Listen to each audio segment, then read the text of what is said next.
दोस्तों, आज के अपने विचार में मैं आपके सामने भक्ति योग और कर्म योग दोनों के विषय में अपने कुछ विचार प्रकट करना चाहूँगा।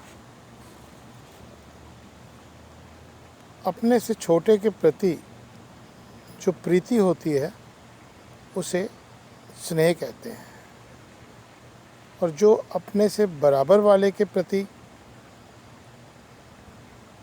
प्रीति होती है उसे प्रेम कहते हैं, और अपने से बड़े के प्रति जो प्रीति होती है उसे श्रद्धा कहते हैं, और परमात्मा के प्रति जो प्रीति होती है उसे भक्ति कहते हैं। पिछले कई दिनों में मैंने अधिकतर भक्ति योग पर ही चर्चा की है, और आपको यह बताया है कि आप भगवान को अपना सब कुछ समर्पण कर दो, उससे प्रीति करो, और जो भी फल है वो आपको वो देगा, उसी पर सब कुछ छोड़ दो। मैं आपको एक छोटी सी घटना बताना चाहता हूँ। आपने नाम सुना होगा ज्ञानदेव और नामदेव का। ये दोनों बहुत ही अच्छे मित्र थे। एक दिन ज्ञानदेव ने नामदेव से कहा कि हे नामदेव, चलो कुछ धार्मिक यात्रा पर कुछ मित्रों के साथ चलते हैं।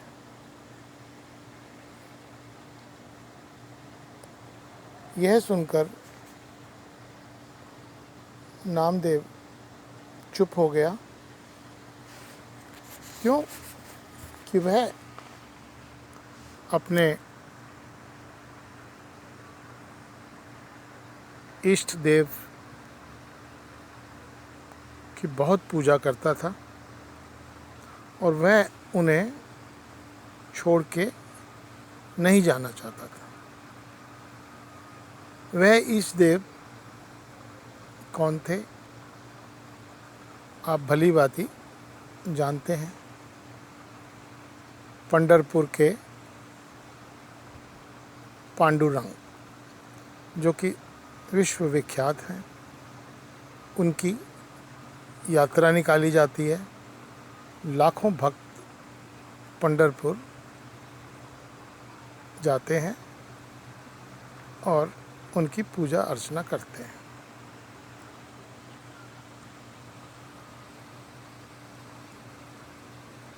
नामदेव ने कहा कि हे मित्र, मैं पूछकर बताऊंगा। ज्ञानदेव बड़े विस्मित पड़ गए कि ये इनके परिवार में तो कोई और है नहीं, तो यह किससे पूछ के बताएंगे।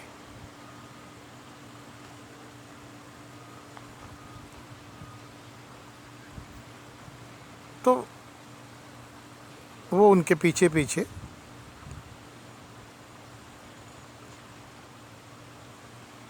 नामदेव के पीछे पीछे वो चल पड़े। जब नामदेव अपने पांडुरंग के सामने आके खड़ा हुए तो वो फूट फूट कर रोने लगा, जैसे छोटे बच्चे रोते हैं। और ज्ञानदेव यह सब देख रहा था। नामदेव कह रहा था कि हे पांडुरंग, मैं आपके बिना एक क्षण भी नहीं रह सकता, एक मिनट भी नहीं रह सकता, और ये कह रहा है कि मैं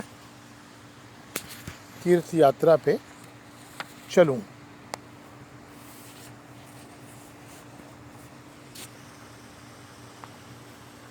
तभी उसने देखा कि नामदेव रो रहे हैं और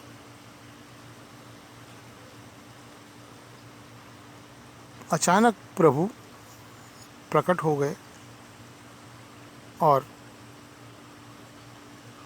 नामदेव के गले लग गए। वो भी रोने लगे। अब प्रभु भी रो रहे हैं और नामदेव भी रो रहे हैं।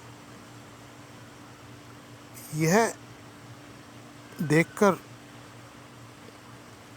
ज्ञानदेव बड़ा परेशान हुआ कि ये मैं क्या देख रहा हूँ। इतनी भक्ति कि एक दूसरे को छोड़ नहीं सकते। यह सच्ची घटना है, आप इसे कोई कहानी मत समझिए।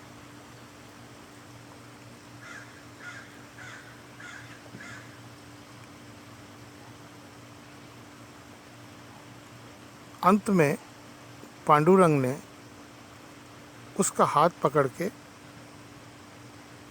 ज्ञानदेव का हाथ पकड़ के नामदेव के हाथ में दिया और उनसे कहा कि हे ज्ञानदेव, आप मेरे मित्र का ख्याल रखना, उसे कोई तकलीफ़ ना हो, कोई कष्ट ना हो। मैं इससे बहुत प्यार करता हूँ।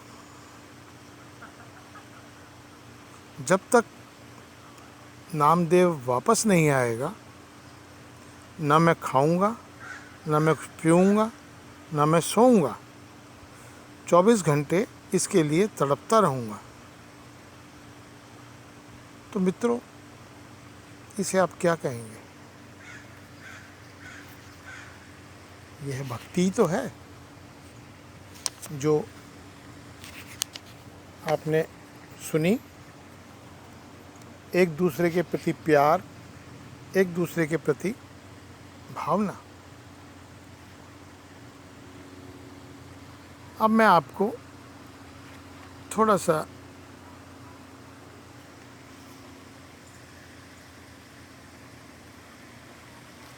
कर्म योग के बारे में भी बताना चाहूँगा कि यह कर्म योग भी एक प्रकार से भक्ति योग है। ये मैं कोई किसी पुरानी कहानी के रूप में नहीं बताना चाहता। यह मैं आपको जीवन की हकीकत बताना चाहता हूँ। हाथी कितना विशाल काय जानवर होता है,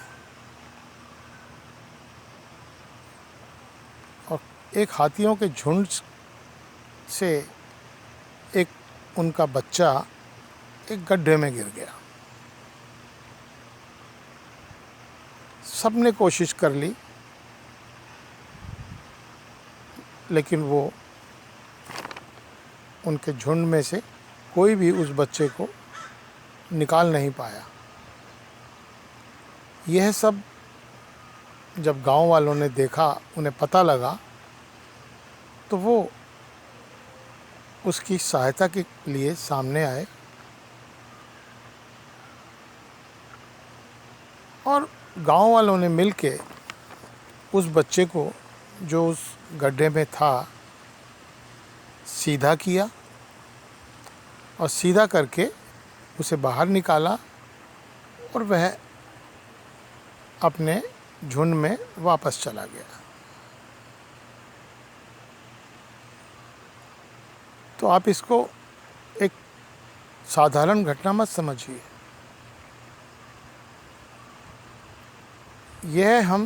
इसको आप कर्म योग से जोड़िए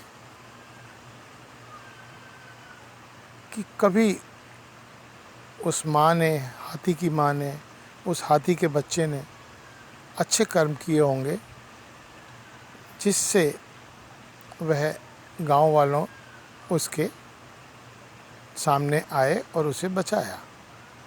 इसके अलावा अक्सर वीडियो में हम देखते हैं कि एक अजगर ने किसी कुत्ते को जकड़ लिया अपना ग्रास बनाने के लिए, और वो कुत्ता बिलबिला रहा है, शोर मचा रहा है, और निश्चित रूप से वह उसके चंगुल से निकल नहीं सकता। और अचानक एक बच्चा आता है, वह एक डंडी की मदद से उस अजगर से उस बच्चे को छुड़ा देता है और वह सुरक्षित बच के चला जाता है। तो ये क्या है सब? ये उस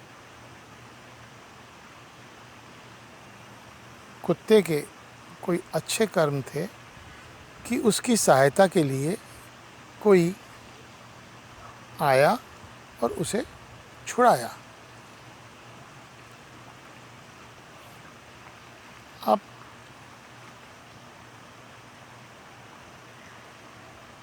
पारिवारिक संबंध को साधारण रूप में ना लें। एक लड़की जब विवाह करके अपने पति के घर आती है, यानी कि ससुराल आती है, तो उस समय उसको वो स्थान उसके लिए नया होता है, क्योंकि उसने अपने जीवन के 25-26 वर्ष अपने घर में गुजारे होते हैं और अपने माँ बाप के लाड़ प्यार से वो रहती है, पढ़ती है। अब वो एक नए माहौल में आती है। तो इस विषय में मैं ये कहना चाहता हूँ कि उसकी सास ससुर को उसे अपने पुत्री के रूप में समझना चाहिए। तो उसे उतना ही प्यार जैसा कि वो अपनी पुत्री को देते हैं देना चाहिए। उनके बीच में कभी तकरार नहीं होगा, ये मैं आपको निश्चित रूप से कहता हूँ। इसी प्रकार बच्चों को अपने माता पिता की सेवा में कोई कसर नहीं छोड़नी चाहिए। क्यों? कि कल को जो उनके बच्चे देखेंगे वही व्यवहार वो अपने माता पिता से करेंगे। तो ये कर्मों का फल है। आप अपना कर्म, अपना धर्म, अपनी ड्यूटी भली प्रकार से निभाएं। बस मैं यही कह के आज के विषय को विश्राम देता हूँ। बाकी शेष कल। धन्यवाद।